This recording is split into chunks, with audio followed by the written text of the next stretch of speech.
Go catch a goose. Recap to this point. 2 years after UA graduation, a video of Shoto Todoroki drinking a nasty smoothie circulates online. Otsuko Uraraka is bored working as a sidekick for Gunhead. By keeping in touch with Deku, her feelings reach the point where remaining friends is too painful. Meanwhile, Deku is the new #1 hero. He gets so worried when Uraraka stops talking to him that when a hacker sends him a text message that appears to be from her, he falls for it. The message? She is pregnant. From a drunken one-night stand with a stranger, will have to quit hero work and never see him again. Deku panics, calls Uraraka, and asks her to marry him. With mediation from Tsuyu, this de-escalates into Deku asking her to date him. She agrees. But he is still convinced that she's having a baby. And now, he's made plans to meet her at Gunhead Hero Agency during her morning break.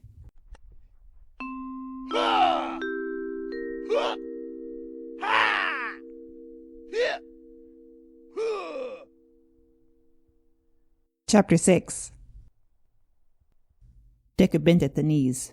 One for All flared, warmed his muscles, and crackled across his skin. He jumped. At high speeds, air resistance pushed back with force. Wind whipped sharp against his skin. His shirt flapped madly around his torso, his hair streamed back from his forehead, pulse rising with a rush of energy. Then gravity reached him, and his ascent slowed until, for a solid second, Deku hovered leveled with the skyscrapers of Roppongi Hills. During rush hour on a Tuesday morning, the streets bustle with commuters, and more than one stopped dead in their tracks to crane their necks to the sky. They were supposed to look. It hadn't been long since he'd been another person gawking from the crowd at the untouchable symbol of peace in everything he wanted to be. Deku had come to understand peace as something created both from a physical state of order and people's trust that things were stable and they were safe. If society needed something to believe in, he'd sign up to have his picture on cereal boxes. He talked to people on the street, took on would-be villains in front of cell phone cameras, went on variety shows where the host coerced him into eating hot peppers, and threw himself into the sky where anyone could see. For the #1 hero, being seen was half the job. He hung for only a second. Mid-air, Deku spun. His trajectory changed with a roundhouse kick. Energy welled in his arm and burst into black tendrils. Latching onto a high rise, he yanked himself forward, hit the roof at a sprint, and within 3 steps had jumped again. Adrenaline pushed him. Faster. 5 years ago, one jump had shattered the bones in his legs. The wind alone would have blinded him, and Black Whip could have ripped off his arms. Faster. His nerves itched for velocity. He could go so much faster. One for All had restructured his body. Muscle, skin, ligaments, nails, and bones strengthened into channels for raw power. Deku often marveled at the idea that All Might had chosen him to inherit his quirk. The sheer improbability of him leading this life. Other times, he wondered how many people wouldn't have died if All Might picked someone better. He held himself at 40%. Damaging the infrastructure would do no good for anyone. Also, Deku needed his clothes. His costume, currently in the locker room at his agency, was designed to withstand extreme forces. As for an ordinary t-shirt and shorts, showing up half naked never made a good impression. With the route to Uraraka's agency fresh on his mind, Deku didn't need to pause for directions. Jump, soar, land, leap again. He threw himself forward, fully absorbed in the rhythm of motion. From one leap to the next, the tweaks and variations to his course, the gust of wind cutting under his shirt. It wasn't quite flying, but when a single jump sent him over a city district, it was close enough. He cut his speed passing through Yokohama. School grounds he'd passed yesterday clued him in to his location, and from here, he spotted the shopping district in its familiar row of ginkgos. The Gunhead Agency officed in a 6-story building along the main road. Once Deku had it picked out, a calculated jump placed him soundly on the roof. One for All tapered away. Deku pulled out his phone, swiped aside, notifications disabled while driving, and let Uraraka know he was here. She didn't read a reply, understandably, since it was still a few minutes before 9, so he pulled up a conversation with Tsuyu instead. From Tsuyu. Yeah, I've talked to Otsuko about looking for another job, but I don't think she's taking it seriously. She complains sometimes about being bored and wanting to do something more meaningful. You should talk to her if you have something in mind. And Deku replied, I haven't thought of anything yet, but I'll try to. She can't keep this up pregnant. But a notification appeared after he sent his reply. Message undeliverable. With a sigh, Deku leaned back against the guardrail. I bet it's cloudy where she is. Tapping resend wasn't getting him anywhere. Tsuyu had unreliable reception out in the ocean. It could be hours or days until she replied. He would have to think this through on his own. He couldn't exactly call someone else up for advice, not without Uradaka's permission. Forget saying anything about the baby. If he said they were dating, when word got out that she was pregnant, everyone would think Deku was the father by default. Which would be fine if she wanted to go with it, but they hadn't talked about anything, and him being number one hero, baby rumors would make the news. Talking to Tsuyu had been helpful regardless. Good to know occupational risk was something Uradaka wasn't taking seriously, as uneasy as it made him. He wouldn't jump to conclusions about her judgment. Any number of things could be influencing her decision to keep working, and he wouldn't know until he talked to her. As for exactly how he was going to talk to her... Deku scanned back through their messages. Yesterday, at 7:30 on the dot, he had received the initial wall of text and typos. He could only imagine what was going through Uradaka's head when she sent it. His shock had worn off, replaced with a dull ache that settled on his chest. Ache and relief that she had told him. If she let him, he could help her. The creak of a door drew Deku's attention to the rooftop entrance. He automatically expected Uradaka, despite being early and her having not read his messages. Instead, he met the stare of a man with long hair and a rustic-themed costume, recognizable from Gunhead's sidekick roster. "Hey, you're Deku!" The sidekick pointed, his mouth left open in surprise. "Don't tell me. You're here to see Uravity again." Yes, I am. Did she mention I was coming?" Deku corrected his posture, slipping his phone back in his pocket. "Lucky guess. I had a feeling you'd be back, but I didn't think first thing in the morning. I saw someone on the camera and came to check it out." The hand pointed at Deku was redirected to a security camera. "I'm a sidekick for Gunhead, by the way. Hero name is Hatchet." Deku should have avoided that camera. "Hatchet, nice to meet you. Sorry to disturb you at work. Uravity said she'd meet me during her break, and I thought there might be a commotion if I waited out on the street." "No, you're fine. Use the roof whenever you want. Or would you like to come in now?" Hatchet twisted halfway around to gesture inside. "She's been going through reports, so she should be able to take a break whenever." "Actually, she said she'd meet me outside." "Up here, you sure? The smokers seem to think the whole roof is their ashtray. Doesn't smell much right now, but usually by 10 o'clock or so." Hatchet drew in a hiss. Sparing a glance down, Deku found a cigarette butt close enough to kick. "She didn't say the roof specifically." "Dirty, right? We're not busy. I could get you some tea." Hatchet's eyebrows were halfway up his forehead, and again he waved inside. Deku hesitated. Where else would they meet? Outside was here or on the street, unless there was a back alley? Would Uradaka mind if he went inside? It was an eager invitation. "If that's all right?" "Sure, come on!" Hatchet pushed the door open as far as its hinges allowed. "Our elevator's slow, I hope you don't mind, unless you'd rather take the stairs." "Either is fine." Deku followed inside. Uradaka wouldn't mind, right? Inside or out wasn't the type of thing to typically bother her, but he hadn't come for a typical reason. He fished out his phone again. Ahead, the elevator door slid slowly open. "Elevators must be boring if you could jump on a roof, right?" said Hatchet. "After you." Deku boarded, typing out a text to Uradaka. "Sorry, I don't want her to come looking for me on the roof." Hatchet bobbed his head and jabbed the button to the second floor. "You're really close to Uravity, huh?" "I'd like to think so." "So what brings you here 2 days in a row? Trying to scout her? Offer her 5 times as much as Gunhead?" "No, I don't have plans to hire any sidekicks," Deku said, then added quickly. "Not that I wouldn't want to work with her, but I don't think she'd want me to hire her. It'd be strange since we've been friends for so long." The prospect of hiring Uradaka was... well, he'd haggled with her over who paid restaurant bills. "Personal visit then. That's nice." The sidekick turned his head. The metal elevator doors made a fuzzy reflection, but clear enough to see the lilted smile on his lips. "I was sure there was a chance. Usually when we get a rookie that's pretty good, they're gone after 2 years. Some of them make you sweat. Get called out onto an emergency and feel like you're bringing a civilian, but the UA grads always have it together. Don't think I've ever had to worry about her, except for..." Hatchet stopped himself and shook his head.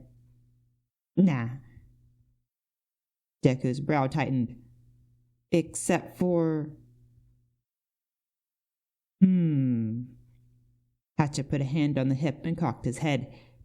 The elevator crept down. He let his gaze slide towards Deku. I probably shouldn't say this, but, well, Deku, you seem like you know her better than me. Has she always been into assholes? Into what? You know, guys that treat women like trash. See, I happened to run into this guy she was dating. Acted like he was better than the whole world. He practically growled at her like, "Don't make me wait for you." And she leaves holding his arm. I asked her about it later, and she defends him. You know how some women are. No concept of what they're worth. Seem totally reasonable on the outside and hang out with nothing but scumbags. Deku opened his mouth and shut it again. He wanted to say that Uradaka wouldn't hang out with scumbags, but since last night, he'd been wondering. Why? What happened? When was it? Deku asked. About 2 months ago? No, sometime last year, said Deku. 2 months ago, you said? So, did you meet another one? Not quite. I heard about it later, sort of, Deku said. The bio father wouldn't be the same person Hatchet met. I actually haven't met anyone she's dated. She didn't have any boyfriends in high school. We were too busy training. I see. I bet you would have scared him off. I would have said something at least. I did say something to the guy she was with, and he called me a loser. And you'd never met him before? Never. I told you he was rude. He looked like he had money, though, so maybe he impressed her with fancy dates. Who knows? He's gone anyways. Hatchet shrugged. But I guarantee there's 100 more assholes sniffing around for somebody to take advantage of. Deku felt cold. The image of Uradaka with an asshole was surprisingly vivid. He could see her just out to have fun, jumping to be the next up for karaoke. With a few drinks, her face flushed and she was laughing at anything. She giggled at the guy driveling out vapid compliments. He offered to buy her more beer. He didn't ask for permission to put a hand on her leg. She should have been with someone better, someone who knew how much she wanted to help people and who liked getting pictures of her lunch. Then he could have been happy for her. But what kind of a person slept with women too drunk to remember what happened? If Deku had been there, he would have kicked the man out if it meant starting a fight. It made his skin crawl. Are you getting out? Hatchet leaned towards the open doors. Right, thank you. Off the elevator, Hatchet led the way through a hall, past rows of empty desks and computers. It was still early for the civilian staff to be in, save for a young woman who forgot her task at the copier and gaped at Deku. He offered her a nod and good morning. Aya, have you seen Uravity? Hatchet asked the woman. No, not yet today. Swore she was in here. Hatchet skirted the room to stick his head in an office. Hey, boss, I found Deku on the roof and brought him inside. You don't say. There was a scoot of a chair, and Gunhead emerged. Even with the full mask on, he was clearly in a good mood. His shoulders bounced, his voice bubbled, and he leaned towards Deku as if to tell a secret. You're here to see Uravity again? Reflexively, Deku took 2 steps back. Yes, I'm sorry to interrupt your workday. I was meaning to meet her for a few minutes outside. He's good, right? Hatchet added. Of course. Uravity's friends are welcome to visit. We didn't have a chance to talk to you when you came by yesterday, and everyone was terribly curious. She's in the dojo this morning, running basic drills with our intern. I was just getting ready to head down there myself if you'd like to join, said Gunhead. Right, she's working with Fugu. Hatchet snapped his fingers. He's 15, such a jumpy kid. You're good with kids, right? You could say something to psych him up. Sure, I could do that, Deku agreed. You said Fugu, so does he have a pufferfish quirk? Fugu as in, he can synthesize any of his bodily fluids into, what do you call it? Teratoxin? Said Hatchet. Tetrodotoxin, Gunhead corrected. The neurotoxin in pufferfish. Give him a few years. With some confidence and close-range combat skills, he'll be poisonous to mess with. Gunhead led the way back through the office, chatting with Hatchet as they walked. It was easy to see how Uradaka fit in here. She talked as much as her co-workers, and they talked about her. Gunhead wanted to know, so what do you and Uravity do for fun? Hatchet pointed out her picture in a collection of newspaper clippings hung in the hall, highlights of the agency's run-ins with villains, where Uradaka stood with flames and a broken neon sign in the background. Among these, Deku recognized a serial killer Gunhead and his crew caught 13 years ago. Not all agencies held up for so long. It was a shame Uradaka couldn't keep working. unless Gunhead needed an extra person in the office, and it looked like he had enough civilian staff as is. If she was getting sick at work, maybe they had an inkling that something was going on. They seemed to like her, and Deku was glad he wasn't the one who had to break the news. On the first floor, they went to the back, out of view from the lobby, and entered the large, open room of the dojo. Uraraka was in her costume, save for her gauntlets that she'd set aside. There was another sidekick wearing nothing but skin-tight pants, and what had to be the intern. Deku wondered if he looked that young when he was 15. Fugu was all blue costume, blue hair, blue lips, about as tall as Uraraka, and skinny as a twig. In addition to the padded floor, they'd pulled out a thick mat the size of a mattress. Fighting wasn't all about throwing punches. You also had to learn how to fall. With Fugu in front of the mat, Deku guessed this was today's lesson. "Are you ready?" Uraraka said with a fight voice. Fugu stopped bouncing in place and steadied himself. "Ready." She swung at him with a right hook. He went down to dodge. His left hand grabbed her forearm, and the right went under the armpit. With all of his momentum, Fugu turned and lunged. Uraraka catapulted over his back and slammed into the mat with a thud. "Much better than yesterday," Gunhead clapped, stepping out onto the floor. "Thank you, sir." Fugu jumped to face him. "They've had me practicing shoulder throws since I got here this morning." "Perfect. We'll drill it into your head before you go back to school." Uraraka rolled off the mat. She glanced towards the door as she stood, and a grin lit up her face. "Oh, Deku's here!" Deku tried to smile back, but his face was half frozen.